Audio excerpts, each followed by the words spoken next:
Hi, it's Brian from ATS Training. Welcome everybody to the ATS Advanced Selling Skills program.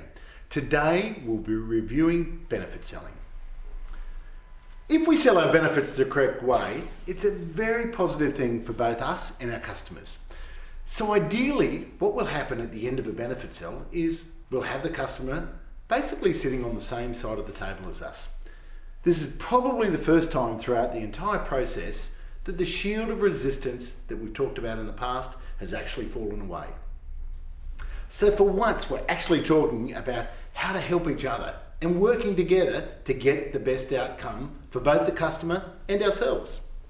The question is, how do we go about this process? Obviously, as we said in an earlier section, all roads lead back to the needs analysis.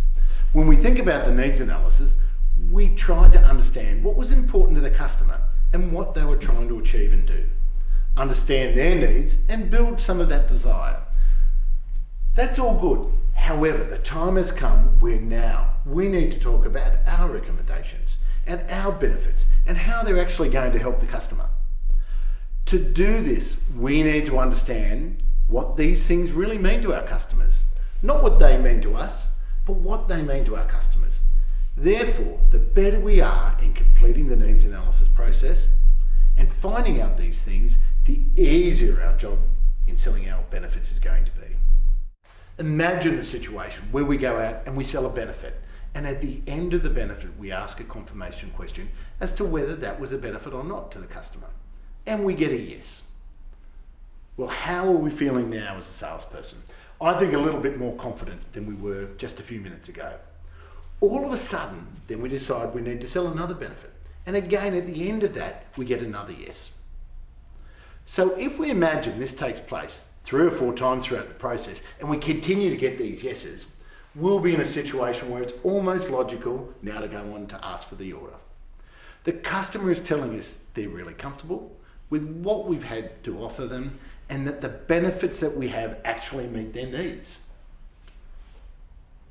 Ideally, if we're going to sell a benefit the correct way, we also want to bring that back into play are those feelings, needs, and motives. We all remember the old selling line, people buy emotionally and justify it logically. Well, when we sell our benefits, that's what we really need to do. Make sure we get the emotion and the logic involved in the benefit sell. This means we need to make the benefit more personal to the person, because every person is different and what they want to achieve is different. Again, the better we become at understanding their individual needs and selling a benefit directly back to what those needs or requirements are, the easier it's going to be to sell our benefits. At what point do customers buy? Well, again, if we imagine a set of scales, if a customer can see a situation where there are a lot of benefits on one side and a very low price, we'd probably call that in layman's terms a bargain. However, we all know that in selling land there are very few bargains on offer. When we reverse that and we get a situation where we have a very high price and very few benefits, we get to a situation where in layman's terms again, we call that a rip-off. So back to my question, at what point do they decide to purchase something? Well, it's a point where these things weigh up, where the dollars involved weigh out to the benefits involved. And we call that value for money. When customers start to get value for money, that's when they decide to proceed and go ahead with you. Always remember, when we're out there, try to make sure the customer is seeing the value. If they can't see the value, there probably is no sale. Don't do what most salespeople do if the price outweighs the benefits and drop your price. Go back and increase the benefits. To sell our benefits is a very simple 3-step process. Firstly, we need to state what the benefit is. So for example, that could be we offer quality customer service. Step 2 in the benefit selling process could be explaining the meaning or the advantage to that individual or to that customer. So we need to go into a little bit more detail here to really describe to them how our quality service is going to help them and give them the outcome that they're after. Now, the 3rd step in the benefit selling process is to ask that commitment question. We need to confirm, is this still really a benefit? Now that may seem a little bit strange that we need to confirm this. To do that, we need to understand what these things really mean to our customers. Not what they mean to us, but what they really mean to our customers. Therefore, the better we are in completing the needs analysis process and finding out these things, the easier our job in selling our benefits will be.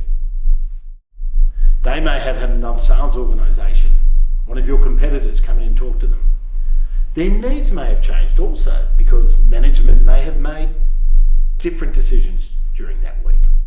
So when we do get to step 3 of the benefit selling process, we really need to confirm that it's still a benefit today.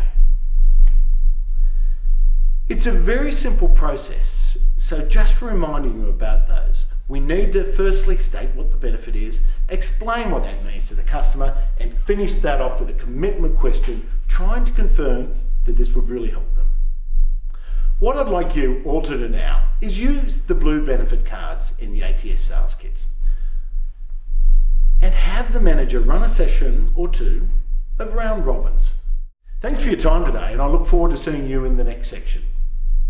Remember, if you don't go and change anything, nothing will change.